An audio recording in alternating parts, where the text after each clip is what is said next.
And that cloud is the answer to the question, were I to look for the electron, where would I most likely see it? Okay. And so the leap that is very, very hard to make is what the electron truly is that cloud. It's not what you see. You never see the cloud when you look at it. You see the electron in position. But what it is that cloud. People just can't. And so that's why they talk about particles popping in and out of existence. Yeah. What there is this wave function, this probability cloud that tells you how likely is it you'll see a particle. And if the answer is, well, it's very unlikely, it's 0.001%.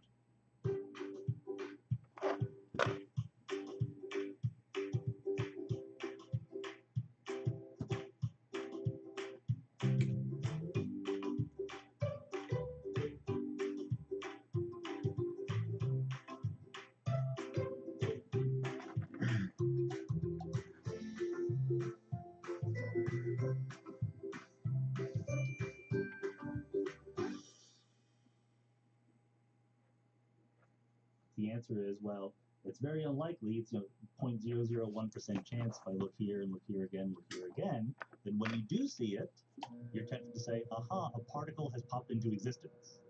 The reality is there was the cloud that was there all along, it was sitting there, it was about 1 trillion.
world be like if this were true? And then I'll go look, right? Does this woman over here like me? Is she romantically attracted to me? Well, maybe that would affect what she says if I say hi to her, and therefore I'm going to do the experiment, right? And this is everything from going through your everyday life to being a professional scientist. So, look, fine, read The Secret, be told that there's this law of attraction. If you understand how physics works, you know that it's complete nonsense, but if you were tempted to believe it, say to yourself, all right, let me test it. Let me figure out whether it's true or false by saying, if it were true, the following things would happen. If it were false, the following things would happen. And that little, like, I think that everyone thinks they work that way, but almost no one does. Yeah, it's very difficult. So, you know, it's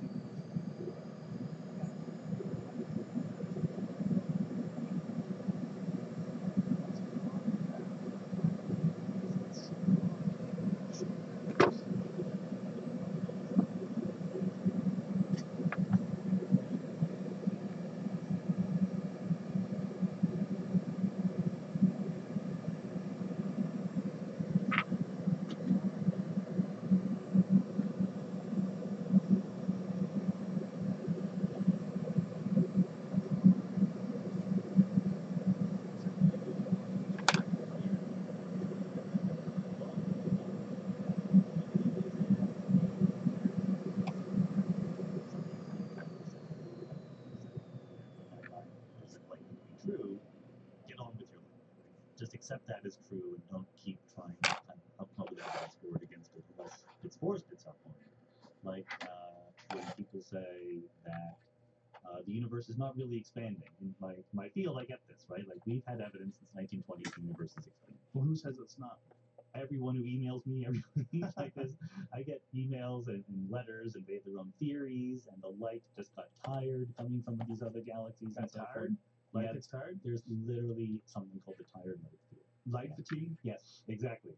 And I'm not, there's some version of the scientific method that says every idea should be treated seriously, and you should sort of write down what the evidence for and against this is. But come on, I've done that. I know the universe is expanding. I'm not going to waste my time. That's okay. That's why we can get through our everyday lives perfectly well without being very good Bayesians at all. Have you had many flat earthers email you? I haven't had flat earthers email me. I did once tweet. I had one tweet mentioning the phrase flat earth, and I did get an invitation to come on a podcast, a flat earth podcast. Do you have a flat earth podcast? I'm sure there's thousands, but yeah, they're out there. Were they going to try to school you? It was to their credit, it was quite polite, and we know you don't believe this, but let's come on and have a conversation, and we'll talk to you, and we're just about questioning things and getting at the truth, and Yeah, but they're not about getting an dogma. education in actual astronomy or astrophysicists. No, that the crucial thing that you notice whenever you talk to the many physics and astronomy crackpots out there is that they're never asking questions. Right. They're always like, here, I will tell you the truth if you want to know it. They're never like, help me learn. Right? If people email me and say help me learn, then I'm usually very happy to converse with them. Well, it's super easy to start questioning things, but it's very difficult to get a degree in astrophysics or to get a degree in astronomy or to just really read books about it. Like getting through Lawrence Krauss's last book, man, there's chapters that I had to go, okay, let's go through this one more time. Like when he came here, I had to ask him, one of the first things we did, it was probably a mistake because it's so complex. I tried to get him to explain gauge symmetry to me. Okay, yeah. And it was just like, he did it like 2 or 3 times. I'm like, oh, okay. I'm not, there's certain parts about it that are really hard. Yeah. Whereas. And we can try that again if you want, but there are hard things. Yeah. That's okay. You would be surprised if there weren't, right? Like if you spent 500 years learning about the universe and everything made perfect sense the first time, that would be kind of remarkable. No, yeah, it's super complex, and I guess that makes sense. It makes sense that it would be. Now, when someone boils it down to something that's really woo-woo, like, what in the bleep do we know? But how is that very frustrating to you? Like, that must make you communicating with people that have seen that and have these ideas that are false assumptions based on it. Sort of like I said to you that atoms are mostly hollow. Yeah. Is that frustrating? I mean, what is that like? It's frustrating at different levels. I think my first impulse is to be charmed and happy when people care. right? When Right. people are even interested, Well, that's very honestly. positive of you. Yeah, like I first want to give people credit and see if there's something inside them that we can work with and try to work toward the truth, right? But then, yeah, and I think most people maybe are like that, and there's some hardcore people who have made up their minds about the craziness. I mean, you see where it would come from, right? Because quantum mechanics says what the world is different than what we see when we look at it. So it's a small leap from that correct statement to we bring the world into existence by looking at it, right? Right. And then you're Deepak Chopra. Deepak he's found me on Twitter, so whenever I tweet something about quantum mechanics, he retweets it with something, but it's all in your mind. It's all consciousness bringing the world into existence. He loves word salad. Yeah, that guy is the biggest like dealer of word salad yeah. that the world has And ever the genius is putting the word salad into a recipe that people think is nutritious for them, right? That they really like to eat, even though there's no actual nutrition.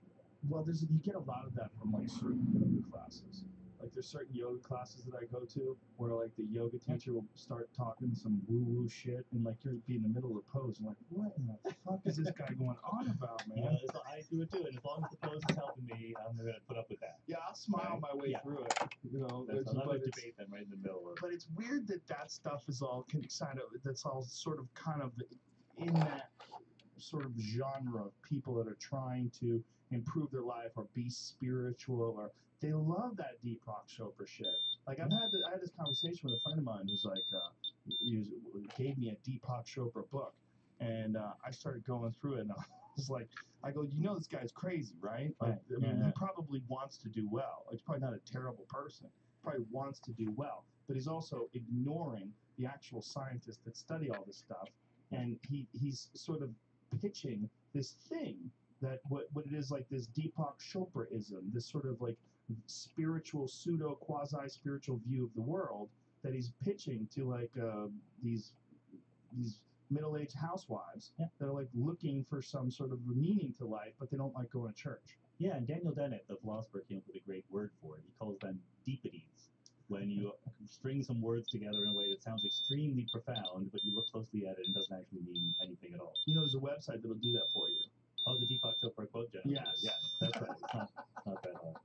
I would like to laugh, but there's another website that comes up with random physics paper titles. And it's not that different. It's not that different. You can usually tell when it's a random physics. But the physics stuff it's almost.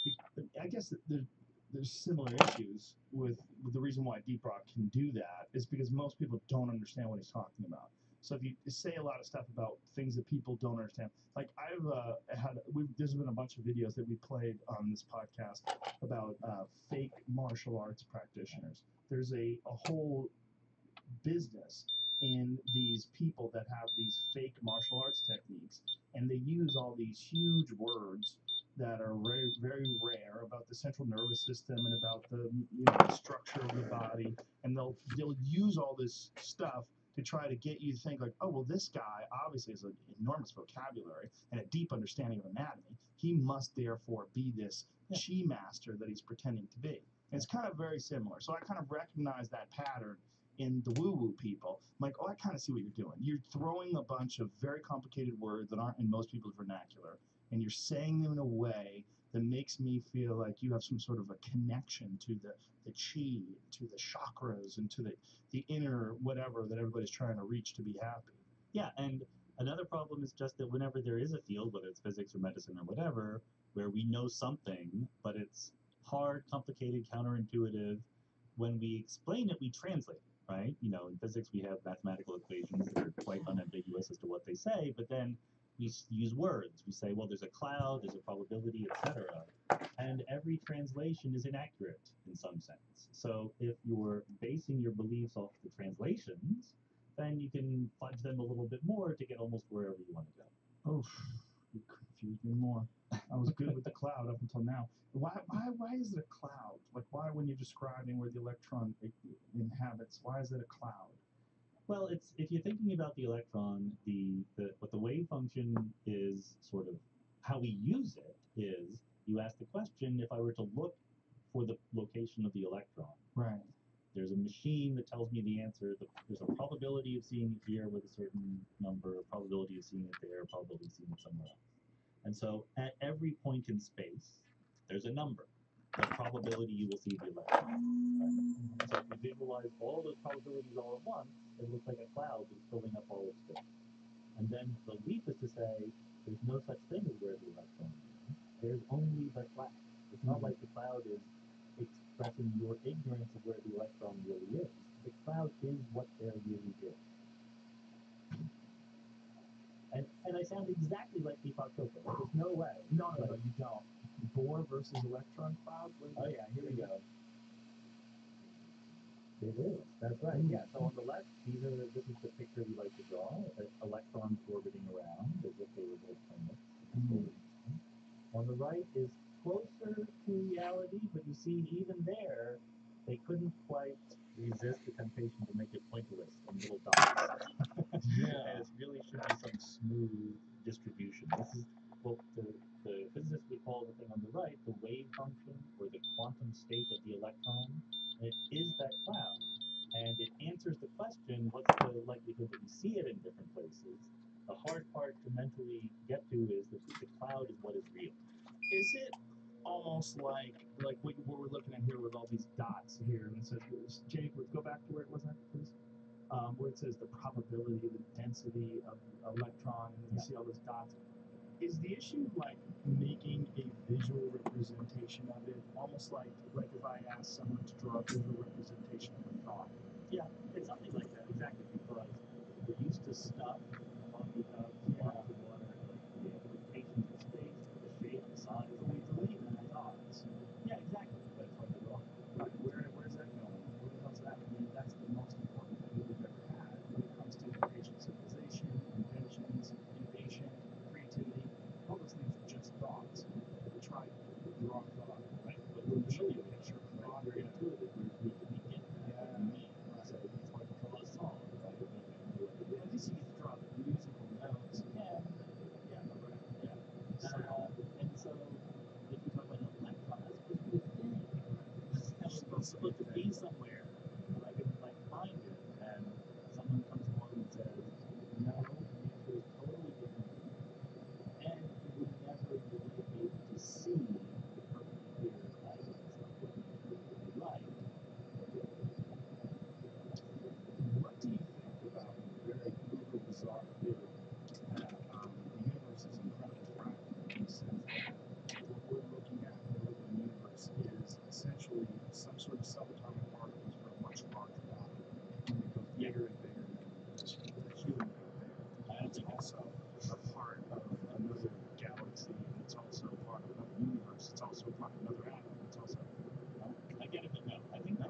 The closest thing that's a little bit more reasonable to that. Well, so let's go the other way around. yeah. Well, Let me ask you why. Is it well, so let's go the other way around. Let's ask if maybe what we think of as atoms could be a lot of different substructure we just don't know. So if you're an honest, conscientious scientist, you always say we don't know for sure. But everything that we think we know about quantum mechanics says that things like electrons and quarks are completely featureless. That if you tried to put wrinkles and make them different, like the Earth and Venus and Mars are very different. Every electron does exactly the same thing.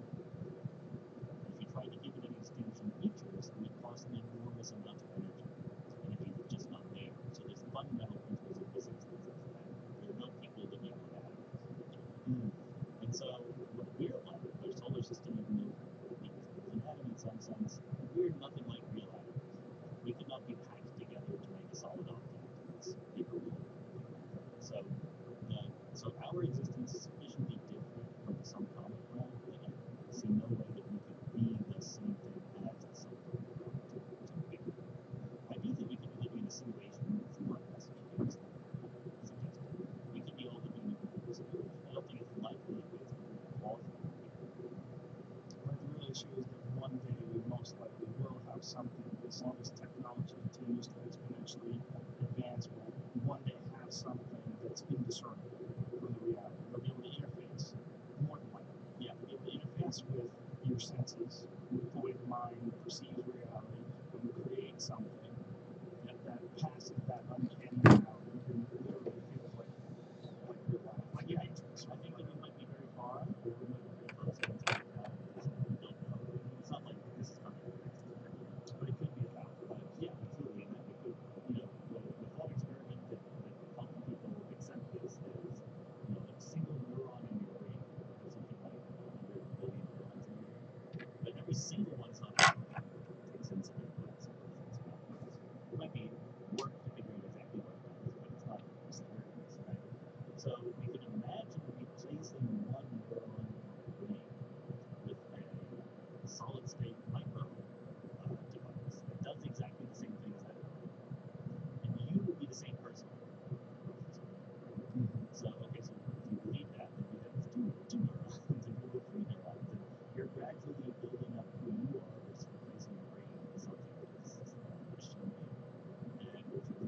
or by just being the provocative and saying, well, maybe this crazy thing is going to happen. Maybe we'll cure death in the next 100 years, and life will change for everybody dramatically. That seems fairly likely, right? They're going to figure out some Seems way to plausible. reverse aging. Yeah, I think that's plausible. There's no biological reason why not. Kurzweil's got some weird motivations too. He literally wants to sort of rebuild his father. Yeah. Yeah. He wants to be able to piece together some sort of an artificial intelligence version of his father and go back and see him. Yep. That's deep. That's a word for it. Yeah. Yeah. That's he thinks that there's going to come a time inside his lifetime, hopefully, that you'll be able to download consciousness. That consciousness is going to be something you'll transfer, sort of like code. Yeah, I think that there's a difference between what is potentially possible given arbitrary amounts of time and resources, and what is realistic in the relatively near term. By the near term, we mean 50 or 100 years, right? Right. And I think that people like Ray Kurzweil are far exaggerating what's going to be possible in the next 50 years, because they underestimate how little we know about how the brain works, how important it is for the brain to be in our bodies, right? Mm-hmm. One of the breakthroughs in artificial intelligence over the last couple of decades was to realize that if you try to build an artificially intelligent computer, it becomes much more realistic if you give it a body, if you give it a face and it can interact with people. I mean, we underestimate the extent to which having a body is an important part of how we think and who we are. And this is just like such baby steps in understanding this stuff, that to imagine that in a matter of decades we'll have it all figured out and have downloadable consciousnesses is not realistic to me. Do you think that we have to absolutely understand the exact way that the human brain works in order to replicate its possibilities? No, I mean, I think that we probably won't. That probably won't be the way that we make artificial consciousness or artificial intelligence. Like, we won't just be reconstructing human beings. Mm-hmm. Like, when we made cars, we didn't reconstruct horses, right? We just did it in a very, very different way. And cars are much better than horses in various ways. Not as good in other ways. Like Going up hills. Going up hills, but also in the early days of cars, one big complaint was that if I'm drunk and passed out, it won't take me home all by itself. Right? Is that a complaint? Yeah, that was a complaint. And That's it's true. hilarious because the horse would just take you home and knows how to get there. Exactly. And finally, we'll get the artificial. And nobody gets mad. Self-driving cars will be able to do it finally. If you're driving a horse drunk, nobody gives a shit. No, you're passed out. That's right. Yeah, that'd be like a big adjustment for people. Yeah, exactly. No more driving drunk. And so the idea that the way that we'll make artificial intelligence is to sort of mimic a human being is just crazy. That's not how it's going to be. What do you think it's going to be like? Well, I don't know. There are the problems that can be solved by things that we design are just a different set of problems than the thing that evolution naturally made us do, right? Like, evolution built a very, very general purpose machine that is inefficient and irrational in all sorts of ways. Like, anyone's pocket calculator since the 1970s can multiply numbers way better than your brain can, right? Your brain has enormously more computational capacity than a pocket calculator. Why can't we multiply numbers? That ability was not important back when we were evolving these things, right? So the set of things that it is easy to design is just very, very different than what the brain does. So who knows? I don't know exactly what it will look like. I actually think that the more important thing will be blurring the distinction between human beings and machines. The crossovers. There's another one of Elon Musk's project is called the neural link. The idea of, basically a neural lace, something that is just interfacing with your brain very, very, very fast, so that you have access to the entire internet or whatever peripherals you want in real time. So, like, Wikipedia is part of your memory, essentially. And that's just who you are and how you walk around. You can multiply numbers as fast as you want to. That seems like very likely. Yeah. That augmented reality. Yeah. And some sort of a weird symbiotic connection to the net and to electronics, whether it's a wearable thing or maybe even an embedded thing. Yeah, absolutely. I think it will be embedded. You think so? Yeah. It's more efficient. Will you be one of the first adopters, or are you going to wait a little while? I'm never a first generation adopter even of iPhones, much less things embedded in my body. But look, I just adopted 2 kittens. They get microchip implants. Right? Oh yeah. When you adopt a cat, it gets a microchip inside, so you can't lose it. Yeah. And so to think that we're very far away from doing that, I don't think is right. I think that we're going to be doing things. I was just looking at a laptop bag. It's a laptop bag that also is, you have a passport bag and a laptop bag and then a carry-on and then a check and stow, for AirPods. And all of it is Bluetooth and all of it is location coordinated with GPS. So that if somehow or another your bag gets lost, you literally can go on a computer and it'll show you where your bag is. Yeah. It's like, whoa. Yeah. Like, how long are we gonna? When are we gonna do that with people? And I feel, I'm a big believer in privacy rights and so forth. Her dilemma. Do I let my employer microchip me? What is this? There you go. There's a company in Wisconsin that had microchip day on August 1st. They implanted microchips in people. First of all, that dude with his ears and those fucking earplugs and the lower ear lobe thing, you ain't doing nothing, buddy. You ain't sticking that in me. Look what you've done to your ears, fella. Wisconsin company becomes first U.S. employee. What? And these are very simple, just location tracking things, right? Why would you allow the company to do that? I wouldn't allow my company to tattoo me. Why would I allow my company to microchip me? For tracking, and you can also, they can buy stuff in the cafeteria. And Yeah, you know what else you could do? Use your wallet. You say that, but Gross. Do you turn off all cookies when you have your laptop on and you're browsing? Yes, I do. You don't, because it's a little convenient. Yeah. And these guys say they can buy their snacks with their microchip. Just walk up to the machine and get a snack. But here's where the separation begins. This Privacy. laptop, I can go like that, and then I can walk out the door, and that laptop stays here. All the cookies and all my browser history stays here. Mm-hmm. It doesn't. It's not under That's my just what they fingernail. want you to think. Yeah. Oh, Jesus. Now you're freaking me out. Another thing I wanted to talk to you about with quantum mechanics that came out of that movie, What the Bleep, that was very confusing to a lot of people, was the whole observer effect. Now that is something that I've tried to explain to people, that the issue is, please, if you could explain it. Like, this is, the thing is that people believe that in quantum physics, it's been proven that if you look at things, that you looking at things changes those things. But the way it's been described to me, it's like, no, it's actually because you are measuring those things, and that's what changes it, the act of measuring it.